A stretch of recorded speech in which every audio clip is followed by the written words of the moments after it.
안녕하세요. 사람이 살다 보면 별의별 일을 다 겪기 마련이잖아요. 저는 얼마 전에 인생은 한번 기대하고 살아볼 만하다는 생각을 하게 되었던 계기가 있었어요. 제가 살아보니까 사람이 아무리 힘들고 괴로운 삶을 이어왔다고 해도 언젠가는 그에 상응하는 보상이 찾아오게 되더라고요. 제가 바로 그 산 증인이라고도 할 수 있죠. 그래서 오늘 여기서 제가 겪은 이야기를 한번 풀어볼까 합니다. 저는 결혼하기 전부터 시어머니가 운영하시는 백반집에서 일을 했어요. 사실 저는 어릴 적에 힘든 시절을 보냈었죠. 친정엄마는 일찍 돌아가셨고, 그로 인해 어릴 적부터 아버지 밑에서 살아야 했거든요. 그러나 아버지와 저는 사이가 좋지 않았어요. 성격도 잘 맞지 않았고 툭하면 화부터 내시는 아버지 밑에서 사는 게 너무 힘들었죠. 그래서 저는 성인이 되자마자 도망치듯 집에서 나오게 되었고 숙식 제공이 가능한 백반집에서 일을 하게 되었어요. 그리고 그 백반집이 바로 시어머니의 식당이었죠. 처음에는 아르바이트 개념으로 일을 시작했는데 몇 년 후 시어머니의 눈에 잘 들었던 것인지 저에게 정직원 느낌으로 여기 오랫동안 일을 할 수 있냐 제안을 하시더라고요. 그 당시에는 뭐 제대로 된 계약서 작성 같은 건 없었으니까요. 그래서 저는 계약서 한 장 없이 그 제안을 받아들이게 되었고 젊은 시절을 모두 시어머니의 백반집에서 보냈어요. 그런데 옛말에 오빠가 아빠 된다는 말이 있지 않나요? 사실 저희 남편도 시어머니 식당에서 함께 일을 하고 있었기 때문에 결혼 전에는 친한 오빠 동생으로 지냈었죠. 그러나 시간이 지나면서 서로 가까워지게 되었고 결혼까지 이어지게 된 거예요. 물론 시어머니는 저희 두 사람이 어떤 관계인지 알게 된 후 심하게 반대를 하셨죠. 지금 둘이 그렇고 그런 사이라는 거냐? 나는 내 눈에 흙이 들어갈 때까지 둘 사이 절대 허락 못한다. 결혼은 수준 맞는 사람끼리 해야 행복한 거야. 엄마, 그런 말이 어딨어. 평소에 영미 예뻐했잖아. 착하고 성실해서 좋다면서. 식당에서 일 잘하는 직원으로 예뻐하는 거랑 며느리로 받아들이는 거랑 같아? 너는 수준이 맞는 애를 데리고 와야지. 엄마 없이 자란 애를 왜 만나? 엄마는 사람 면전에 두고 그런 식으로 이야기하면 어떻게 해? 영미, 내가 사랑하는 사람이야. 그러니까 반대할 생각하지 마요. 사장님, 아니, 어머니, 저 재석 씨 진심으로 사랑해요. 제가 어머니 마음에 들도록 죽어라 노력할 테니 저희 허락해 주시면 안 될까요? 시어머니께서는 저희 두 사람 사이 절대 인정 못한다면서 남편에게 인연 끊자는 말씀까지 하셨어요. 게다가 저를 식당에서 쫓아내려고까지 하셨죠. 하지만 세상에 자식 이기는 부모 없다고 하잖아요. 남편이 매일같이 울며 불며 매달리자 시어머니께서는 결국 두 손 두 발 다 드셨고 저희 두 사람을 허락해 주셨어요. 덕분에 저희 두 사람은 결혼을 할 수 있게 되었고 저에게는 시어머니의 백반집이 평생 직장이 되었죠. 그렇게 저는 30년이라는 시간을 시댁 백반집에서 일을 해왔어요. 그리고 시댁 근처에 살면서 시집살이 아닌 시집살이를 해야 했죠. 한 번은 시어머니가 식당을 쉬기로 했던 날이 있었어요. 그래서 그날은 저와 남편 둘이 식당에 출근해서 일을 해야 했죠. 그런데 식당이 한창 바쁠 시간대에 시어머니께서 전화를 해오셨어요. 처음에 저는 식당이 걱정되어 전화를 하신 줄 알았죠. 그런데 알고 보니 그 이유가 아니었더라고요. 예, 갑자기 친구들이 집에 놀러 온다고 하는데 집에 먹을 게 없다. 그러니까 식당에서 음식 좀 만들어서 가지고 와라. 30분 내에 도착한다고 하니까 최대한 빨리 와. 네? 어머니 지금 식당이 많이 바빠서 눈코 뜰 새가 없어요. 그래서 말인데 오늘은 그냥 배달 음식 드시면 안 될까요? 어머니 좋아하시는 중국집에 제가 주문해 놓을게요. 너 지금까지 내 말을 어디로 들은 거냐? 식당 운영하고 있는 사람이 친구들한테 중국 음식을 대접하라는 거냐? 얘가 지금 누구 망신을 시키려고 그래? 어머니 식당이 정말 바빠서 그래요.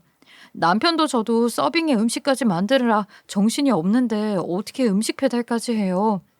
그냥 오늘만 배달 음식 드시면 안 될까요? 내가 지금 너한테 부탁하는 입장이냐? 나는 배달 음식 죽어도 싫으니까 당장 식당에서 잘 나가는 메뉴들로 골라 가지고 와라.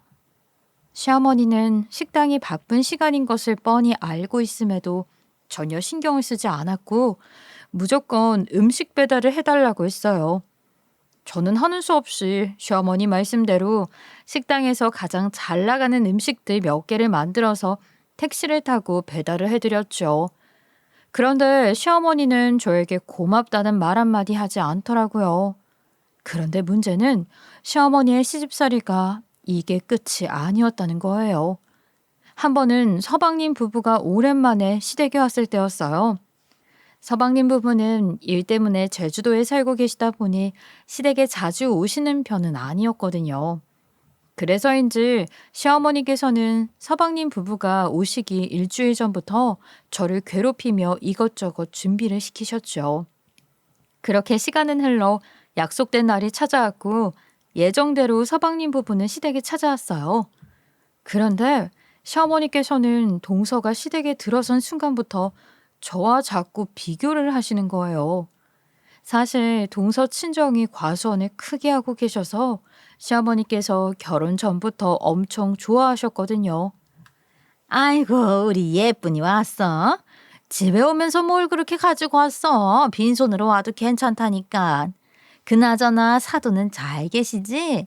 아예 안 그래도 며칠 전에 사돈님 배랑 사과랑 아주 좋은 걸로 골라서 보내주셨더라고. 에이, 오랜만에 오는 건데 작은 선물이라도 가지고 와야죠. 부모님은 잘 지내고 계세요. 안 그래도 엄마가 며칠 전에 전화 오셔서 어머니께 과일 보내드렸다고 하더라고요. 매번 빈손으로 터덜터덜 오는 누구보다 네가 100배 1000배 낫다. 이래서 가정교육이 중요하다니까. 제필이한테 들었는데 사돈 총각이 지금 대학교 교수로 있다면서. 아유, 언제 교수가 됐대?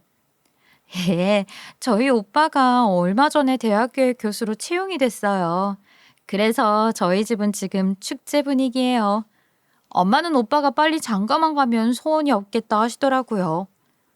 다른 것도 아니고 대학교 교수가 된 건데 축제 분위기가 이어질만 하지?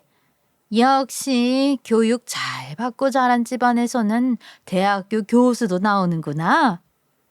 시어머니는 그날 말끝마다 가정교육을 운운하며 은근히 저희 집안을 무시하기 시작했어요.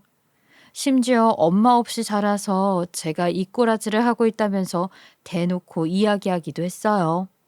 저는 그 말을 듣고 너무 화가 나더라고요. 엄마도 일찍 돌아가셨고 저희 집안이 잘난 편은 아니지만 그렇다고 해서 제가 가정교육을 못 받고 자라지는 않았거든요.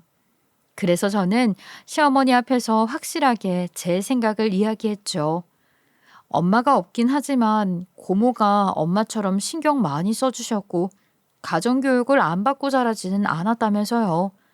그러나 시어머니는 제 말을 듣는 둥 마는 둥 하더니 동서가 집에 돌아갈 때까지 계속해서 저와 비교를 해댔어요. 결국 그날은 보다 못한 남편과 서방님이 시어머니를 말리기 시작했고 덕분에 큰 다툼 없이 지나갈 수 있었죠. 사실 주변 사람들은 이런 제 사정을 알고 힘들지 않냐면서 걱정을 많이 했어요. 물론 시댁 가까이 살면서 시집살이까지 당하는데 힘들지 않았다고 하면 거짓말일 거예요. 당연히 힘들기도 하고 식구들에게 서운한 마음도 있었죠. 하지만 저는 어렸을 적부터 아버지와 둘이 살다 보니 사랑받은 기억도 없고 집에 사람이 가득했던 적이 없어서 항상 썰렁했거든요. 그래서인지 시집 와서 몸은 힘들어도 가족들이 많이 생기게 되니까 내심 좋았어요. 안정감도 생기고 나름 결혼 생활에 만족하면서 살 수 있었죠. 그런데 제 몸은 30년 동안의 긴 세월을 보내면서 많이 힘들었나 봐요.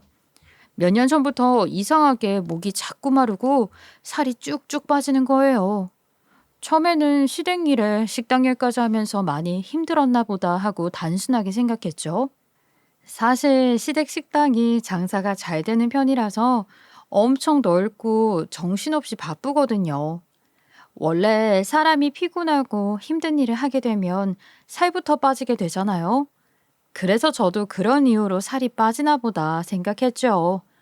그런데 어느 날 보험 설계사 일을 하고 있는 친구가 집에 놀러 온 적이 있었어요. 친구는 집에 들어오면서 제 얼굴을 흘끔 보더니 정말 심각한 표정을 짓고는 걱정스레 이야기를 하더라고요. 아, 너 혹시 어디 아파? 대체 얼굴이 왜 그래? 누가 보면 피죽 한 그릇도 못 얻어먹은 줄 알겠다. 넌 어떻게 날이 갈수록 마르기만 하냐? 혹시 그 나이에 다이어트라도 하는 거야? 다이어트는 무슨, 식당 일에 시댁 일까지 있어서 그런지 가만히 있어도 살이 쭉쭉 빠지더라. 특히나 요즘은 단체 손님이 많아서 그런가 살만 빠지고 몸에는 힘이 없어서 죽겠어.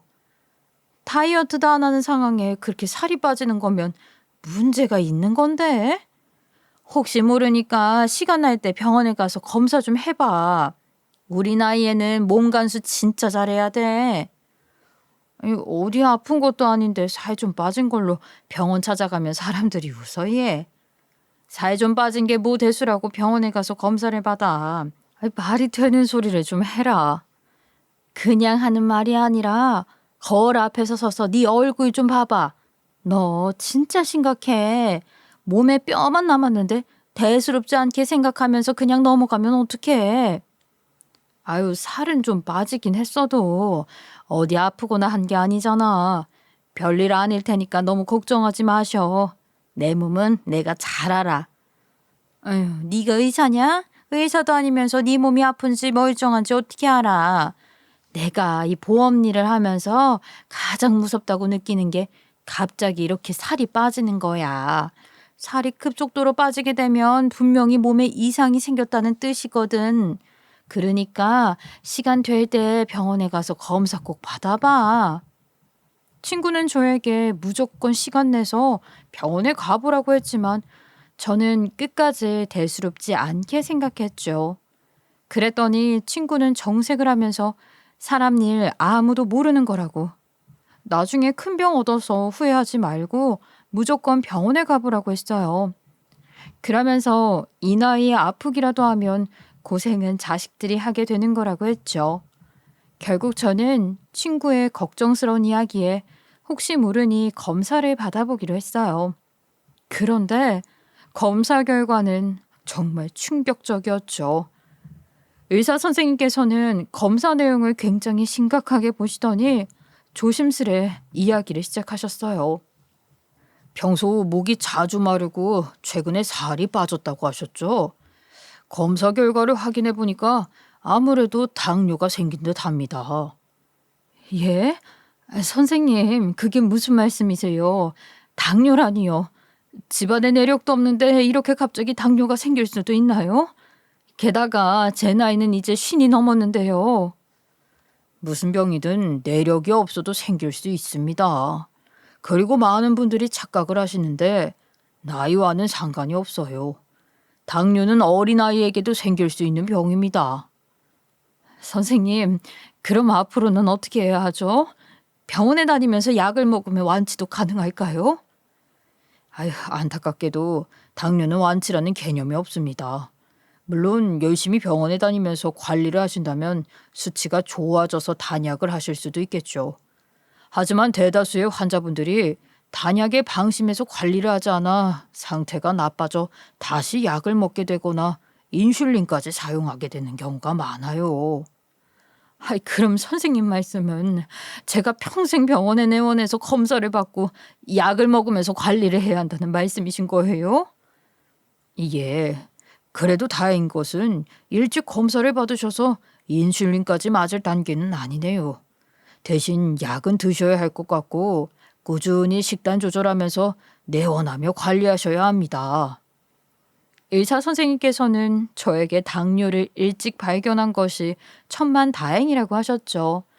당장 목숨을 잃을 수 있는 위험한 질환은 아니지만 대다수의 사람들이 병이 있는 것을 모르고 있다가 합병증이 생겨 내원하는 경우가 많다는 말씀을 하셨어요. 저도 친구가 아니었다면 지금까지도 당뇨가 있는지 모르고 있었을 텐데 순간 아찔하더라고요. 그렇게 저는 본격적으로 당뇨 치료를 시작하기로 했고 식이 조절을 하면서 관리도 하게 되었죠. 하지만 식당에서 일을 하면서 관리를 하는 건 쉽지 않았어요. 대체적으로 식당의 음식들이 손님들 입맛에 맞춰져 있다 보니 짜고 매운 편인데 제가 요리까지 맡아서 하고 있으니 현실적으로 관리가 잘 될 수 있는 조건은 아니었거든요. 그래도 저는 건강해지기 위해 샐러드를 만들어 가지고 다니면서 최선을 다했어요. 그러나 식당이 너무 잘 되어 바쁘고 정신이 없다 보니까 시간이 지나면서 점점 관리에 소홀하게 되더라고요. 그래서인지 어느 순간부터는 병원 예약도 미루고 안 가는 경우가 많아졌죠. 게다가 시어머니와 남편은 제가 당뇨에 걸렸다는 사실을 알게 된 후 시도 때도 없이 일하기 싫어서 꾀부리는 것 아니냐는 막말을 뱉어댔어요. 이 시간에 어딜 나가겠다고? 이제 조금만 있으면 손님들 몰려올 텐데. 아니 너는 생각이 있는 애냐 없는 애냐? 너 설마 일하기 싫어서 일부러 이 시간에 병원 예약 잡은 거냐? 어머니, 절대 그런 거 아니에요. 저도 웬만하면 식당 쉬는 날로 예약 잡아보려고 했는데 그날따라 남아있는 자리가 없다고 해서 어쩔 수 없이 이 시간에 예약 잡은 거예요. 엄마랑 내가 당신 시커먼 속을 모를 것 같냐? 아, 너 일부러 일하기 싫어서 오늘로 예약 잡은 거잖아. 조금 있으면 식당에 손님들 엄청 밀려올 텐데 병원 가겠다는 말도 안 되는 소리 작작하고 얼른 일할 준비나 해. 여보, 아직까지는 브레이크 타임이잖아. 잠시 쉬는 시간에 병원 좀 다녀오겠다는데 꼭 그런 식으로 이야기해야 해? 병원에 가서 검사만 잠깐 받고 오면 돼. 오래 안 걸리니까 다녀올 수 있게 해줘. 너 지금까지 우리가 하는 말 어디로 들어 처먹었냐? 헛소리 하지 말고 얼른 손님 맞이할 준비하라니까. 당뇨 걸린 게 뭐 자랑이라고 이 시간에 병원에 가겠다고 해. 나는 죽어도 외출 허락 못하니까 너는 얼른 부엌에 들어가서 양파나 깔아. 시어머니와 남편은 쉬는 시간에 잠시 병원에 다녀오겠다는 저를 보며 손가락질까지 하면서 못 나가게 막더군요. 두 사람이 방방 뛰고 난리를 치는 바람에 전 결국 그날 병원 예약을 미룰 수밖에 없었죠. 그런데 문제는 시어머니와 남편의 횡포가 이게 끝이 아니었다는 거예요. 특히 시어머니는 식당이 쉬는 날에도 저를 못 잡아먹어 안달이었어요. 한 번은 식당이 쉬는 날에 한참을 미뤄둔 병원 진료를 가려고 했었죠. 그런데 시어머니가 아침 일찍부터 저에게 전화를 걸어오시더군요. 너 오늘 식당에 나가서 내일 장사 준비 좀 해놔라. 어제 보니까 김치랑 밑반찬이 다 떨어졌지 뭐냐. 오늘 만들어놔야 내일 장사도 편하게 하니까 얼른 가서 해. 어머니, 저 오늘 병원 진료 가려고 해서요. 어제 보니까 김치랑 밑반찬 하루 이틀 정도 사용할 양 남아있던데 내일 하면 안 될까요? 너 지금 무슨 소리를 하는 거야? 내일 장사하다가 김치랑 밑반찬 떨어지면 네가 책임질 거야? 허튼 소리 하지 말고 얼른 가서 내일 장사 준비 미리 해놔. 만약에 내일 식당 가서 확인했는데 제대로 안 되어 있으면 아주 네 제삿날을 만들어줄 테다. 시어머니의 호통에 저는 병원 진료를 그 다음 주 쉬는 날로 미룰 수밖에 없었어요. 하지만 시어머니는 쉬는 날이 돌아올 때마다 저에게 식당 장사 준비를 시키거나 제주도에 살고 계신 서방님 부부에게 보내야 할 음식들을 만들어내라는 핑계로 병원에 가지 못하게 붙잡아 두었죠. 아무래도 이런 일이 자꾸 반복되다 보니 저는 점점 당뇨 관리에 손을 놓게 되더라고요. 그래서인지 저는 한참 만에 찾아간 병원에서 좋지 못한 소식을 들어야 했어요. 당뇨병이 심각하게 악화된 상황이어서 인슐린 주사를 맞아야 한다는 것이었죠. 게다가 이미 발에는 괴사가 진행되고 있어 절단을 해야 했어요. 물론 절단 부위가 크지는 않았지만 양말을 벗으면 징그럽게는 보이기는 했죠. 게다가 어떨 때는 절단 부위가 쓰라리고 아파서 쩔뚝거리기도 했어요. 그런데 문제는 상태가 더 나빠지지 않으려면 평소에 통풍이 잘 되는 신발을 신고 다녀야 했다는 거예요. 그래서 저는 어쩔 수 없이 슬리퍼나 샌들 같은 신발들을 주로 신고 다녀야 했죠. 하지만 그런 저의 모습에 두모자는 벌레라도 본 듯이 표정을 팍 구기면서 손가락질을 하며 자꾸 뭐라고 하더라고요. 대체 너는 생각이 있는 거야, 없는 거야? 손님들이 식사하고 계신데 종업원이 이딴 신발을 신고 다니는 게 말이 되냐? 어? 어느 식당 직원이 일하면서 슬리퍼나 질질 끌고 다녀? 그리고 이 옷 꼬라지를 좀 봐라. 네가 내 와이프라는 게 창피해 죽겠다 아주. 내가 당뇨 때문에 어쩔 수 없다고 몇 번이나 말했잖아. 통풍이 잘 되는 신발 신고 다니지 않으면 상태가 더 악화될 수 있단 말이야. 그리고 내 옷이 뭐 어떻다고 그래? 식당에 일하러 오면서 원피스라도 입고 올까? 시끄러워. 그깟 당뇨가 뭐라고 하늘 같은 네 남편한테 소리를 지르고 난리야. 그리고 손님들 계시는데 예의 없게 슬리퍼 질질 끌고 다니는 게 말이 되냐? 하여간 이래서 가정교육 못 받은 애는 집안에 들이는 게 아닌데 이대로 가다가는 네가 우리 집안 망신 다 시키겠다. 시어머니는 저에게 막말을 한참 쏟아내고도 분이 풀리지 않는 것인지 플라스틱으로 된 앞접시를 제게 있는 쪽으로 던지기도 했어요. 물론 시어머니가 플라스틱으로 된 앞접시를 던질 때 재빠르게 피해서 다치거나 문제가 생기지는 않았죠. 하지만 그 모습을 지켜보고도 강 건너 불구경하듯 쳐다만 보고 있던 남편에게 화가 많이 났어요. 평생을 지켜주고 편이 되어주겠다고 할 때는 언제이고 시간이 지나니까 남편은 시어머니 옆에 찰싹 달라붙어서 저를 더 힘들게 만들었죠.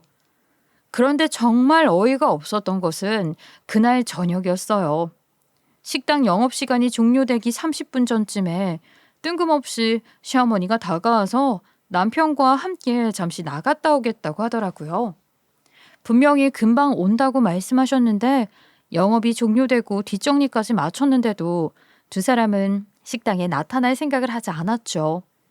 당연히 제가 건 전화는 끝까지 무시했고요.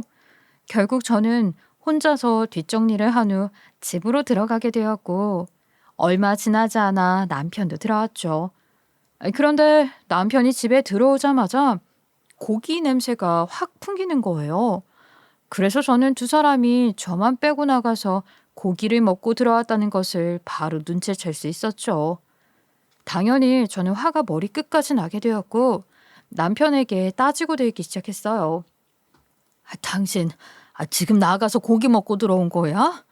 어떻게 나는 혼자서 식당 뒷정리를 하게 만들고 당신은 어머니랑 손붙잡고 둘이 나가서 희희낙낙 고기를 구워 먹고 올 수가 있어? 내가 엄마랑 고기 좀 먹고 들어온 게 그렇게까지 화낼 일이냐? 어? 막말로 네 몸뚱어리가 정상적이었으면 엄마랑 내가 둘이 나가서 밥 먹고 왔겠어? 옆에서 계속 다리를 쩔뚝거리니까 쪽팔려서 둘이 갔다 온 거 아니야? 뭐라고? 당신이 어떻게 나한테 이럴 수가 있어? 나는 뭐 다리를 쩔뚝거리고 싶어서 이래. 이 꼴이 보기 싫었으면 치료나 제대로 받을 수 있게 해주던가. 병원 좀 가겠다고 하면 쌍심지를 켜고 달려든 게 누군데 이래. 저는 남편의 말에 하나하나 반박하며 난리를 쳤어요. 그러나 남편은 더 이상 제 말에 대꾸를 하지 않았고 쌩하니 방으로 들어가 버렸죠. 그 모습에 저는 정말 어이가 없었어요. 이해하는 것도 한두 번이지 이런 일이 자꾸만 반복되니까 점점 지치게 되더라고요. 그리고 저도 한계에 다다랐는지 진지하게 이혼 생각을 하게 되었어요. 그런데 며칠이 지났을 즈음 저의 분노를 폭발시킨 일이 하나 발생하게 되었어요. 일이 있던 그날은 단체 손님 예약이 있었던 상황이었고 저를 포함해 모든 식당 직원들은 정신없이 손님 맞이할 준비를 하고 있었죠. 그런데 시어머니가 밑반찬 세팅을 하고 있던 저에게 다가와 부딪히더니 손에 들고 있던 물을 놓쳐 바닥에 쏟았어요. 그 과정에서 저는 양말이 다 젖게 되었고 축축함이 느껴져 급히 양말을 벗어야 했죠. 그런데 문제는 시어머니가 본인이 잘못해놓고 식당이 떠나가라 소리를 지르면서 저에게 난리를 쳤다는 거예요. 그러자 남편도 큰 소리에 놀랐는지 제가 있던 곳으로 헐레벌떡 뛰어왔고 시어머니와 함께 방방 뛰더라고요. 너 설마 눈도 잘못된 거 아니냐? 왜 부딪혀서 일을 크게 만들어? 그리고 징그러운 이발을 누가 보면 어쩌려고 양말을 벗어? 꼴 보기도 싫으니까 누가 보기 전에 얼른 양말 신어라. 내가 전생에 무슨 죄를 지어서 너 같은 인간의 며느리로 들였는지 모르겠다. 어머니가 오셔서 부딪히셨잖아요. 그래서 물이 다 쏟아졌고 양말이 다 젖어서 벗은 건데 그게 그렇게 큰 잘못을 한 건가요? 당신 우리 엄마한테 그게 무슨 말버릇이야. 네 아버지가 어른에 대한 예의범절도 안 가르쳐줬냐? 어? 우리 엄마가 큰맘 먹고 너 같은 것을 며느리로 받아주셨으면 은혜를 갚을 생각을 해. 뭐라고? 당신 제정신이야? 왜 애꿎은 우리 아버지를 걸고 넘어져? 그리고 내가 어머니한테 뭘 받았다고 은혜를 갚아? 너 같은 것을 받아줬는데 당연히 은혜를 갚아야 하는 거 아니냐? 게다가 그런 꼴보기 거북한 발을 가지고 있는 급 떨어지는 너를 식당에서 일하게 만들어줬잖니. 그러니까 너는 나랑 우리 아들한테 평생 감사하며 살아야 한다. 남편과 시어머니는 돌아가면서 저에게 막말을 쏟아냈어요. 그날도 두 모자는 절단한 제 발을 트집 잡아 걸고 넘었더라고요.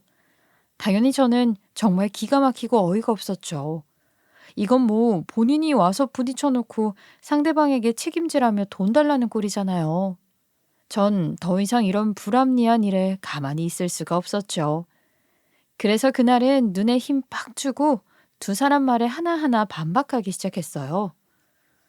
은혜는 어머니가 저한테 갚으셔야죠. 애초에 제가 없으면 이 식당 제대로 안 돌아가잖아요. 막말로 어머니가 이 식당에서 돈 계산하는 것 빼고는 하는 일 없으시잖아요. 채석아, 얘 지금 뭐라고 하는 거냐? 기껏 먹이고 재우고 일자리까지 만들어줬더니 너 지금 주인 배신하는 거냐? 어? 얘가 뭘 잘못 처먹었나? 대체 왜 그래? 어머니, 그동안 저한테 왜 그러셨어요? 맨날 절단한 발 보기 싫다고 막말 내뱉고 왜 플라스틱 그릇 던지셨냐고요. 안 그래도 당뇨 때문에 발까지 절단에 힘들어하는 저한테 대체 왜 그러셨어요? 저는 두 모자 앞에서 멀쩡한 발 절단한 것도 억울해 죽겠는데 왜 그러는 거냐고. 어차피 양말 신으면 손님들 앞에 보여지지도 않는데 보기 거북하다는 말로 왜 상처 주시냐고 하면서 속에 묵혀두고 있던 서러움을 시원하게 쏟아냈죠.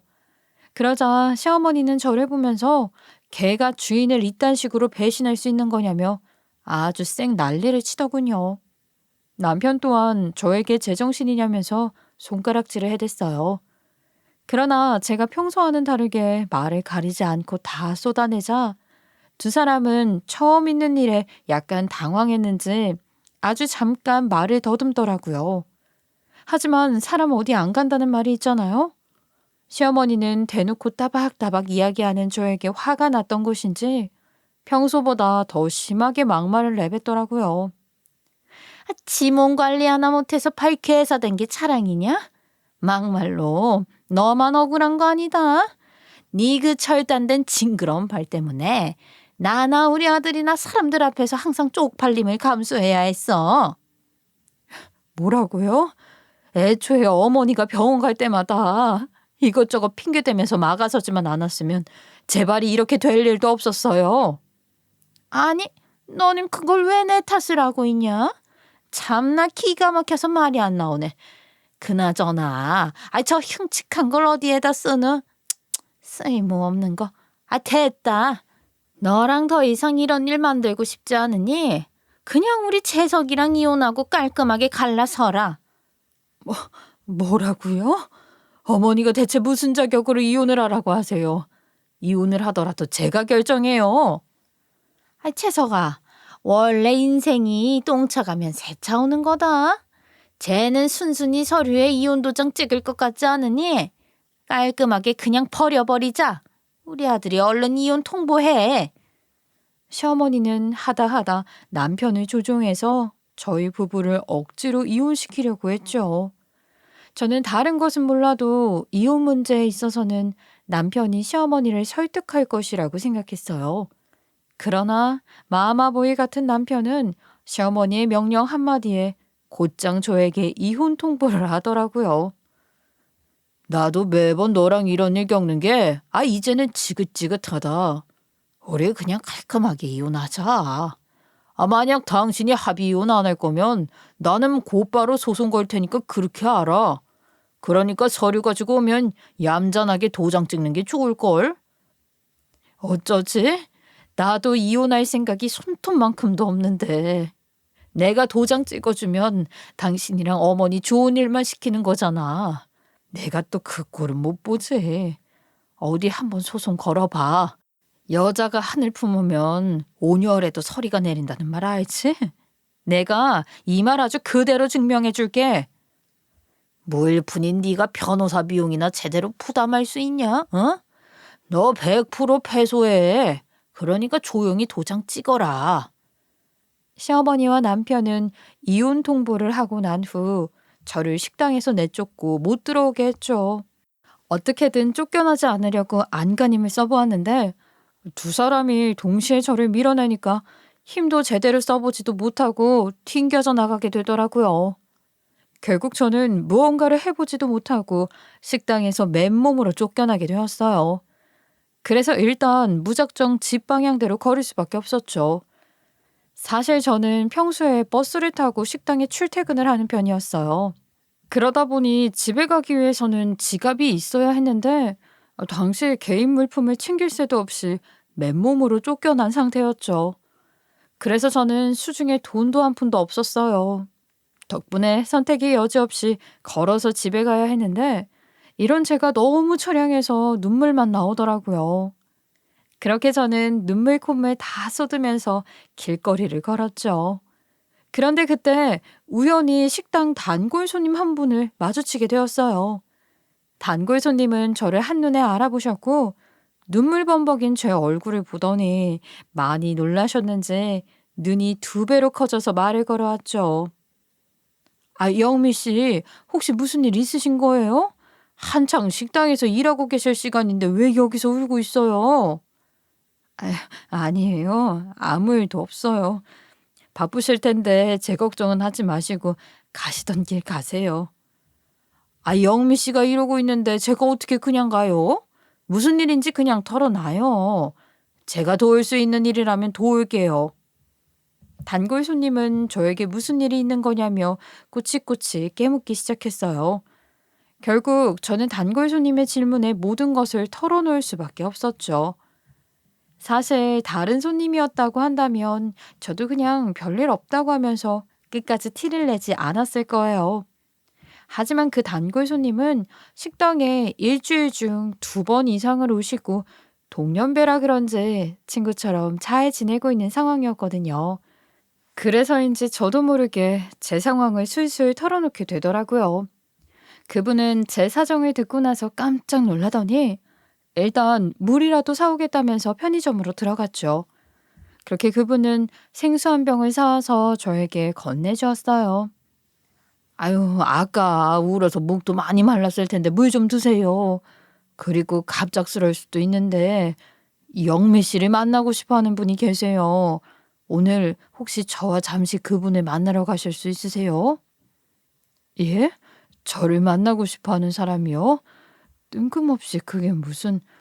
죄송한데 오늘은 너무 울어서 제 꼴이 말이 아니라 어디 가기가 좀 그러네요.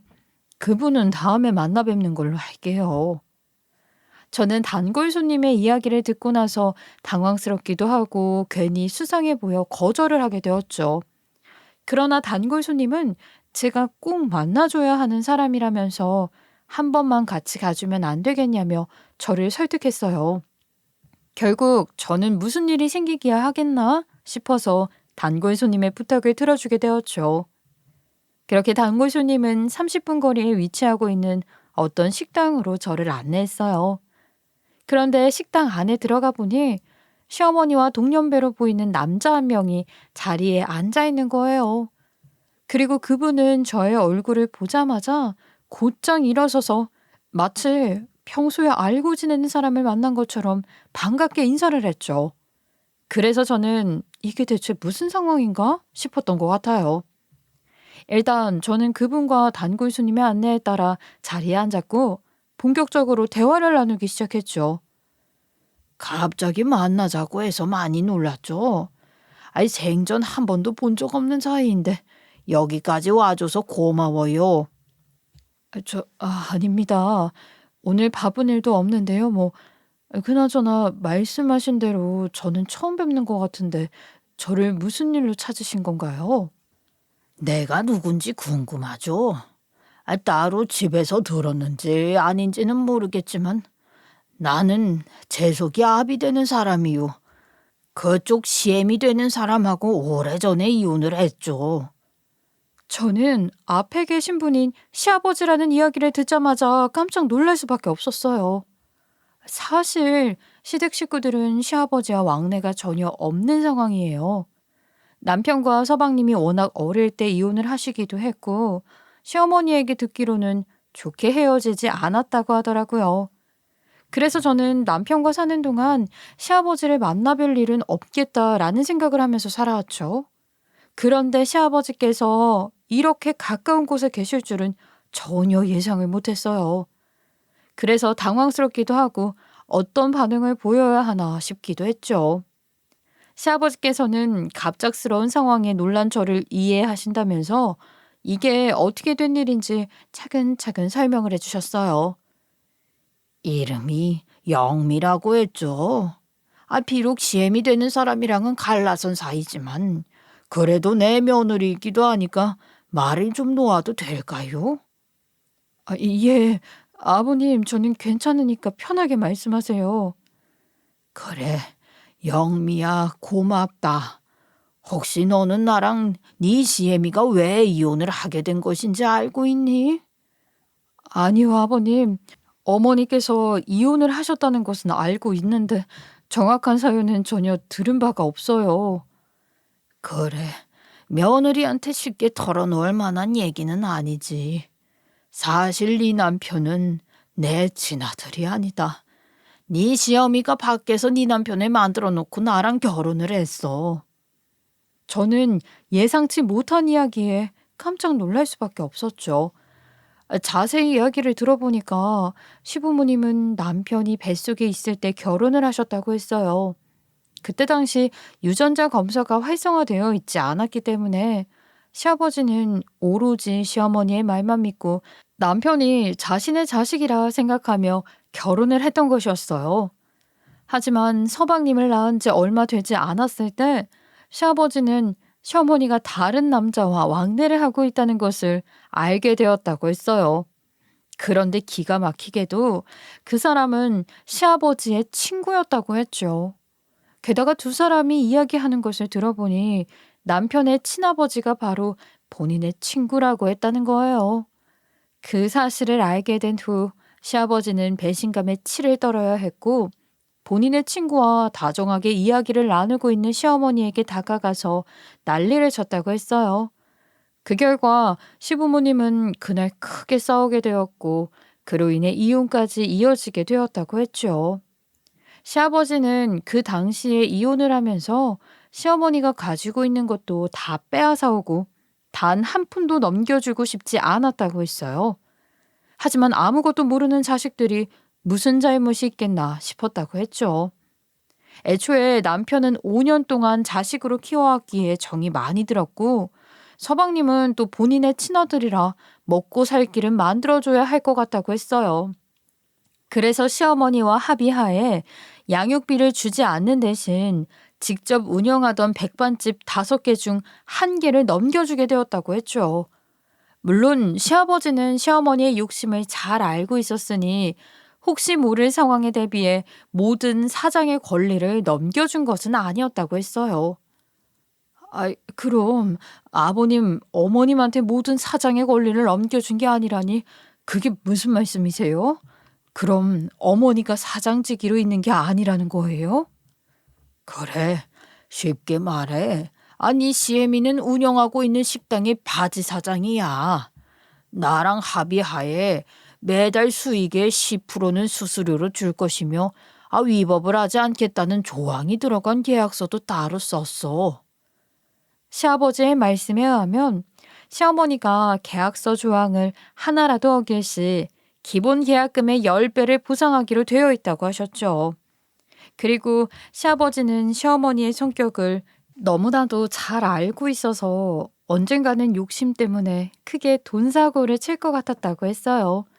그래서 남편과 서방님이 어릴 때 돈 사고라도 나게 되면 큰일이니까 일부러 계약서에 조항을 넣어 수수료 10%를 받기로 하고 따로 모아놓았다고 했죠. 그런데 시아버지 생각과는 달리 의외로 시어머니가 큰 사고 없이 수수료도 제 날짜에 보내오고 식당 운영도 잘하고 있어서 안심을 할 수 있었다고 하더라고요. 하지만 1년 전에 시어머니가 운영하고 계시는 백반집에 문제가 생겼다는 소식을 전해 듣게 되었다고 하셨어요. 그러나 시아버지는 시어머니가 바지 사장이기는 해도 마음속으로는 이미 넘겨준 식당이라고 생각해서 처음에는 그러거나 말거나 신경을 쓰지 않으려고 했대요.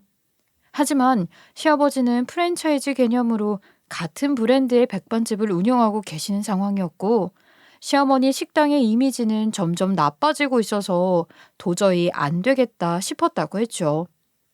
왜냐하면 프랜차이즈는 한 식당의 추락으로 다른 식당까지 타격이 생길 수 있기 때문이라고 하셨어요. 그래서 본인의 제자에게 저희 식당에 가서 무슨 일이 있는지 염탐을 해보라는 지시를 하셨다고 했죠. 그럼 아버님이 말씀하시는 제자라는 분이 저기 제 앞에 계신 저희 식당 단골 손님이신 거예요? 그래. 원래대로라면 내가 직접 나서서 알아봤어야 했는데 그렇게 되면 염탐이 제대로 안 될 것 같아서 어쩔 수 없이 제자에게 부탁을 했다. 그러셨군요. 그럼 저희 식당에서 알아내신 게 따로 있으신 거예요? 제가 봤을 땐 1년 전엔 딱히 큰 일은 없었던 것 같은데. 겉으로는 큰 문제가 없었겠지. 하지만 혹시나 하고 제자를 보내 염탐을 시켜보니 아주 가관이 아니더라. 시아버지는 단골 손님을 통해서 식당 위생에 문제가 있는 것은 물론 손님들에게 현금으로 결제를 유도하고 있다는 것까지 알아내셨다고 했어요. 그리고 시어머니와 남편이 저를 구박하고 괴롭히고 있다는 것도 자연스럽게 알게 되었다고 했죠. 시아버지는 단골 손님을 통해 모든 이야기를 전해 듣고 이 일을 어떻게 해결해야 하나 고민이 많았다고 했어요. 최악의 상황에서는 시어머니가 운영 중인 식당을 돌려받을 생각까지 하셨다고 했죠. 그렇게 시어머니 식당에 대한 고민이 늘어가고 있을 때쯤 우연히 단골 손님을 통해 제가 맨몸으로 쫓겨나게 되었다는 소식을 듣게 되었다고 했어요. 그래서 시아버지는 고민 끝에 저를 부르게 되었다고 했죠. 영미야, 갑작스러운 질문이겠지만 혹시 앞으로 어떻게 할 계획인지 물어봐도 될까? 맨몸으로 쫓겨난 마당에 제가 무슨 선택을 할 수 있겠어요. 당연히 이혼하고 대출이라도 받아서 식당을 차릴 생각입니다. 시아버지는 저의 이야기에 생각이 참 많아 보이셨어요. 그래서인지 한참 동안 아무 말씀을 하지 못하셨죠.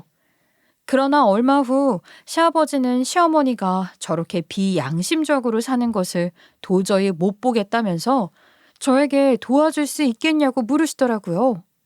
저는 시아버지 말씀을 듣고 어떻게 도와드리면 되겠냐고 물었어요. 그랬더니 시아버지는 시어머니가 운영하고 계시는 식당을 다시 되찾아올 생각이라고 하셨죠.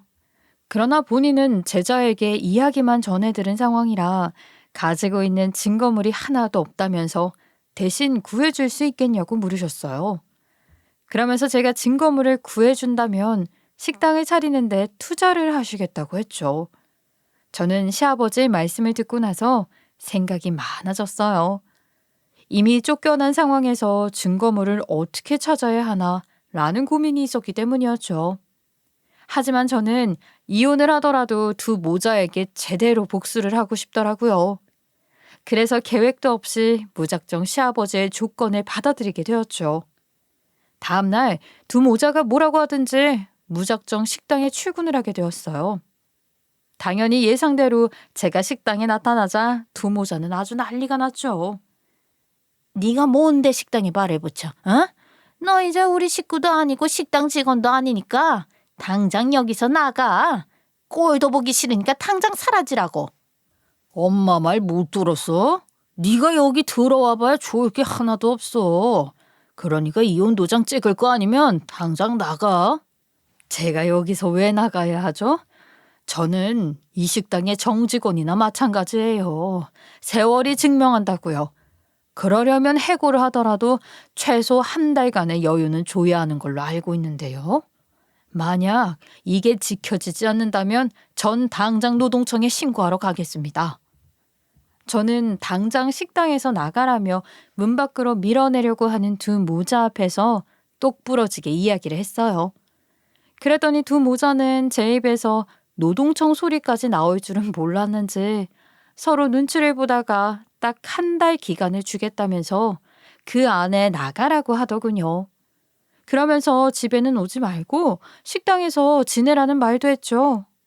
그렇게 저는 식당에 무사히 들어갈 수 있게 되었고 기회가 될 때마다 증거물을 영상이나 사진으로 남겨두고는 했어요.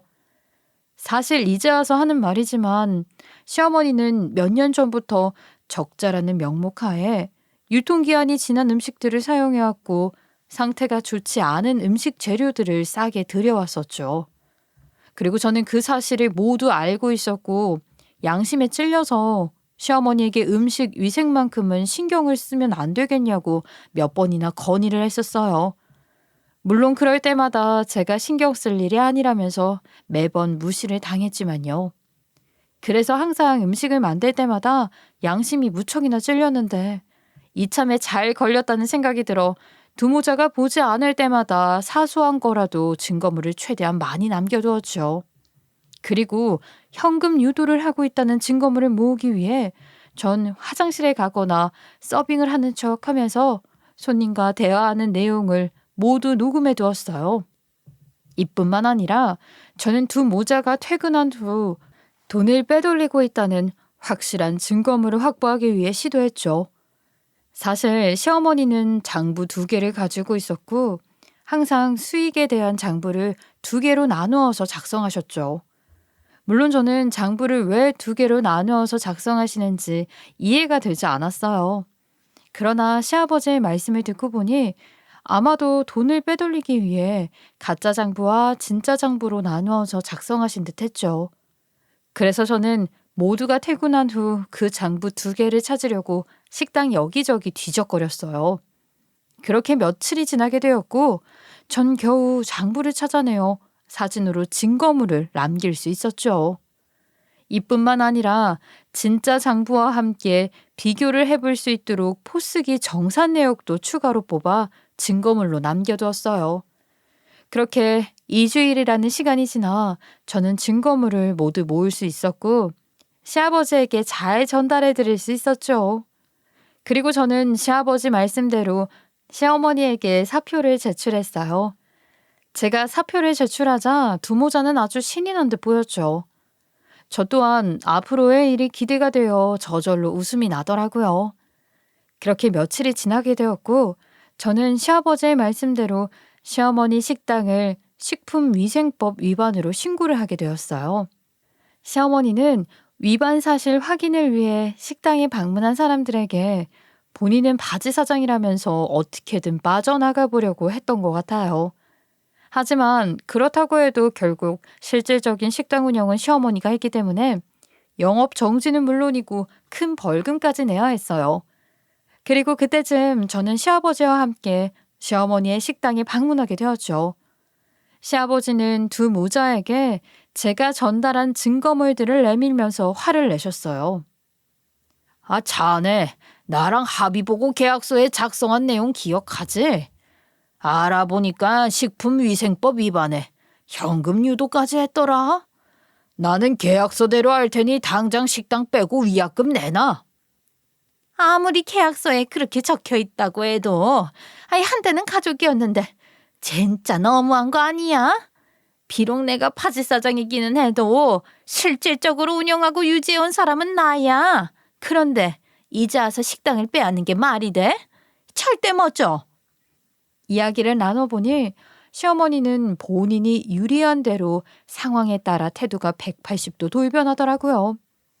식품위생법 위반을 했을 때는 바지 사장이라면서 핑계를 대더니 식당이 빼앗길 위기에 처하니까 본인이 바지 사장이기는 해도 실질적인 사장이라며 절대 못 빼앗긴다고 난리를 쳤죠. 하지만 시아버지는 변호사까지 불러서 단호하게 이야기를 하셨어요. 그러자 그 두 모자는 결국 꼬리를 내리고 식당 아니면 먹고 살 길이 없다면서 싹싹 빌기 시작했죠. 하지만 시아버지는 두 사람 앞에서 계약대로 같은 프랜차이즈 식당 계약금의 10배를 내놓으라고 하셨고 앞으로 시어머니 식당은 제가 맡아서 하게 될 거라는 통보를 하셨어요. 그리고 이번에는 반대로 제가 남편에게 이혼 통보를 하게 되었죠. 그렇게 두 모자는 식당에서 쫓겨나게 되었고 저는 시아버지의 도움을 받아 시어머니의 식당을 받아 재오픈할 준비를 시작했어요. 그러던 와중에 시어머니와 남편은 눈치를 보며 저를 찾아와서 싹싹 빌기 시작했죠. 여보, 내가 잘못했어. 내가 이렇게 싹싹 빌 테니 한 번만 도와주면 안 될까? 제발 나 좀 살려줘, 여보. 그래 며느라가 우리 한 번만 도와주면 안 되겠냐? 지금 벌금 낼 돈도 없어서 막막한 상황이다. 제 비리한테 연락을 했더니 그것들이 절대 못 해주겠다고 하더라. 나랑 재석이는 네가 시키는 대로 다 할 테니까 한 번만 살려줘. 저는 두 사람의 이야기를 듣고 고민이 참 많았어요. 그래서 시아버지에게 상의를 했더니 앞으로는 제 식당이니까 제가 알아서 결정하라고 말씀하시더라고요. 그래서 저는 고민 끝에 그 두 사람을 아르바이트생으로 고용하기로 했죠. 물론 이혼은 여전히 유효한 상태였어요. 그래서 저는 시간을 지체하지 않고 전 남편에게 예정대로 이혼 소송을 걸었죠. 덕분에 저는 전 남편에게 재산 분할도 받았고 아직 고등학생인 아들 둘 양육비도 꾸준히 받을 수 있게 되었어요. 그리고 저는 지금 두 모자를 그냥 아르바이트생으로만 대하고 있죠. 물론 제가 당한 것들이 있어서 그런지 다른 아르바이트생들과는 달리 두 모자를 대할 때는 저도 모르게 까탈스럽게 행동하게 되고 종종 구박도 하게 되더라고요. 그럼에도 불구하고 두 사람이 저에게 한 짓에 비하면 이 정도는 약과라는 생각에 마음이 아프거나 안쓰럽지는 않네요. 지금까지 제가 살아보니까 쨍하고 해뜰 돌아온다는 그 말이 딱 맞는 것 같아요. 요즘 저는 두 사람에게 제대로 복수할 수 있어서 속이 아주 시원하고 식당이 너무 잘 되고 있어서 살맛이 나는 중이랍니다. 한번 힘든 일이 지나갔으니까 앞으로는 좋은 일만 다가왔으면 좋겠네요. 지금까지 별것 없는 제 인생 스토리 관심 가지고 들어주셔서 너무 감사합니다. 여러분들의 인생에도 좋은 일들만 가득하시길 바라며 저를 위한 응원 많이 남겨주시면 감사하겠습니다.